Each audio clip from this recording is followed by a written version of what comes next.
going, and that means we won't have to deal with a safety car or any cars of that nature.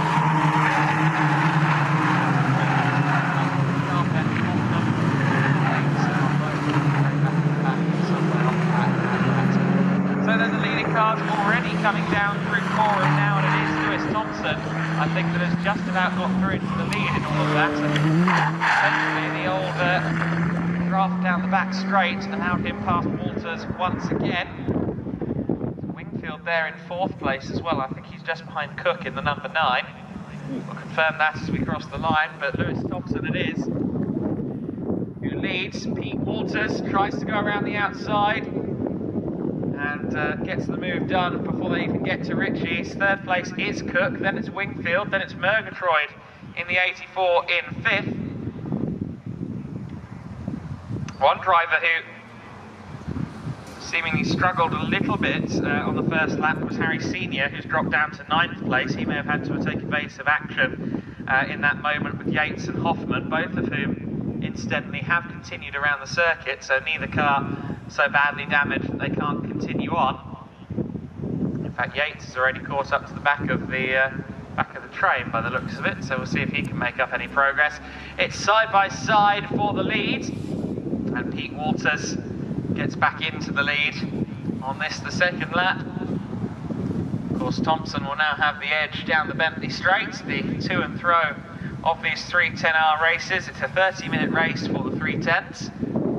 The cars that are effectively the ultimate evolution of the Caterham Academy car. A more powerful engine. They've lost their road legal bits, such as the headlamps, and all around a much better package. They also have a limited slip differential, which is a big plus point in terms of lap time. 2nd lap of the race this is, and we expect the top 2 to come under the bridge now, and they do. Looks like Thompson may have just got back last.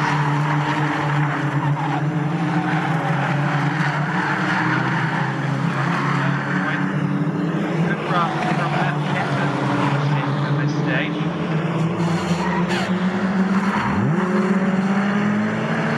Bright yellow car, he's holding on to the lead view.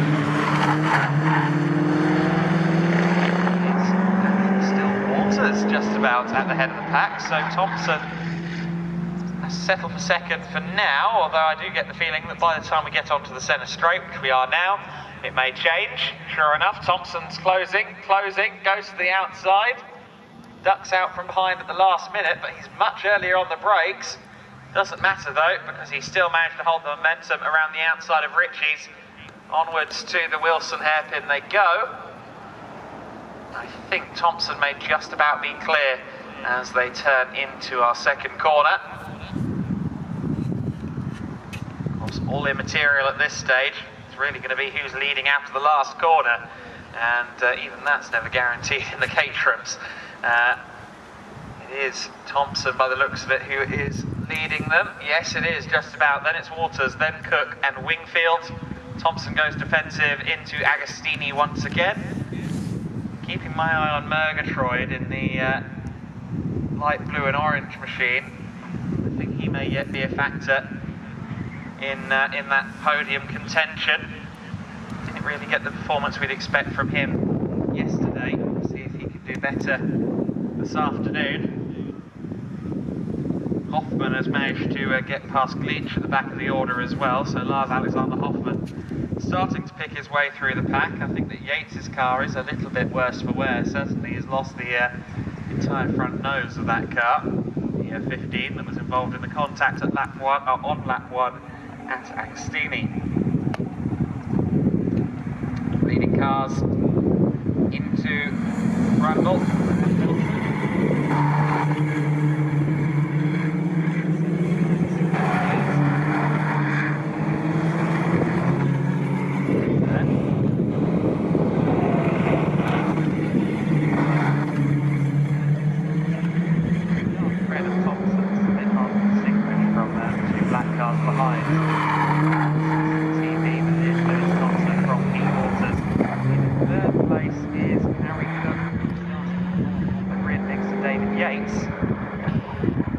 in 4th position. Here comes Walters, side by side with Thompson once again. And once again, Thompson yields before they get to Ritchie's. Lets to duck behind the 88 car before they get to the corner.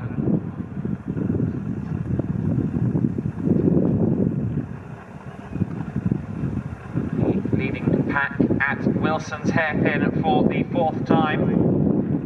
And I think we have an issue for one of the cars. I think, is that Walters? Someone is slowing in the lead pack. Perhaps just missed a gear or something, but someone is slowed down. It is Walters. Walters dropped down to 4th place there, just lost his speed entirely. Coming out of Wilson, I think he might have missed a gear. Was side by side with Wingfield for 3rd place as they came through Agostini. Wingfield holds on to 3rd place, and Lewis Thompson has the lead, and he now has Harry Cook behind him. Pete Walters just didn't get the pull at all out of the corner. Lost a couple of positions. I was concerned that his race might be done. I think it might have been something rather more simple than that, just a missed gear, but a costly error potentially for Pete Walters. See how his race progresses from this point on.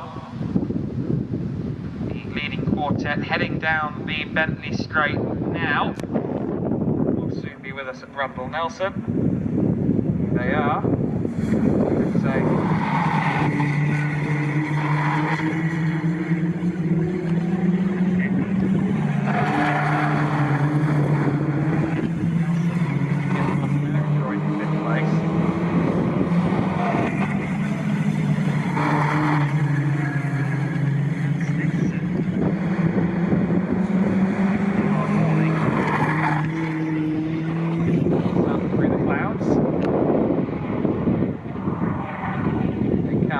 Across the start-finish line again. It is still Thompson who's ahead of the pack.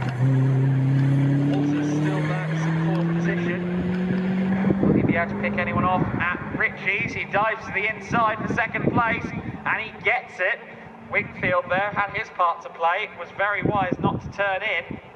Walters was up to 2nd, but I think only briefly, because it looked as though Harry Cook managed to get the inside coming out of Ritchie's with a good deal more momentum. So we'll see what order they come out in. Once they head back through Palmer, Walters and Cook's cars largely indistinguishable on the CCTV.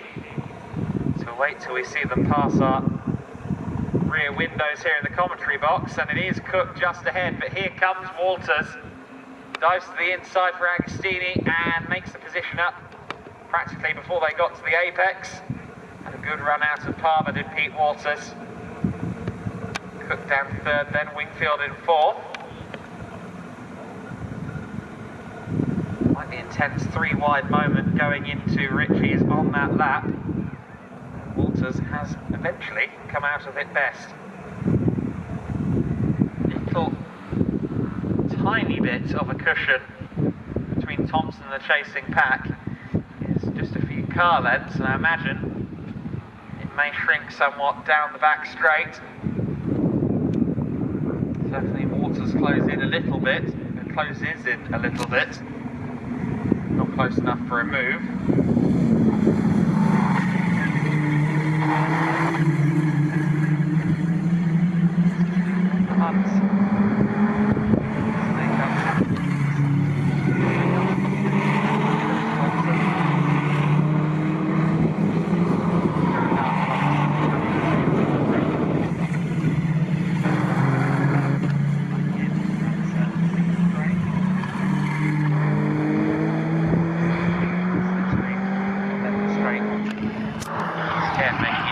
Break away. Thompson trying to break the stream by weaving across the track a little bit, but Walters is wise to it. Cook goes defensive on Wingfield. Like 3rd place. Potentially Matt Shepherd could capitalise on that. Shepherd, who runs or started 10th in this race, now running in 5th and challenging for a podium position. It's been a positive race thus far for Matt. Challenging Wingfield for 4th as they come out of the Wilson hairpin.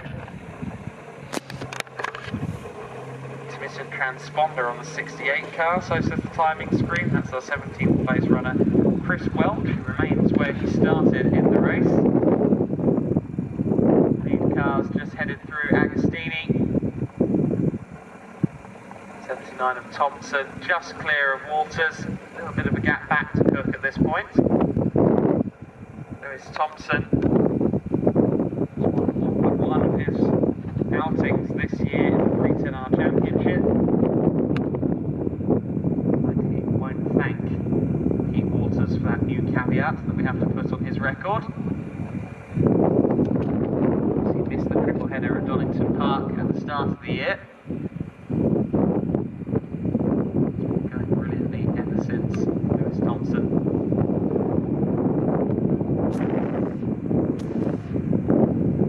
Cars just coming into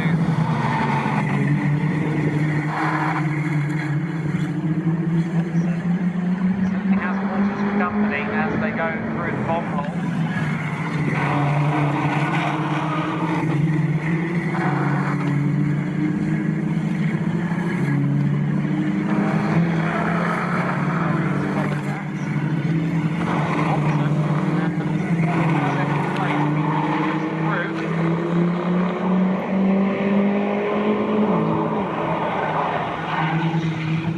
Probably won't hold the lead for terribly long, because here comes Thompson. Side by side they go towards Ritchie's.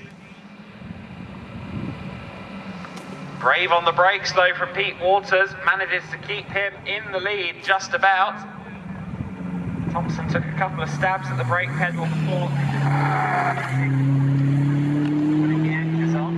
That was the difference maker between he and Walters as they approach the first corner.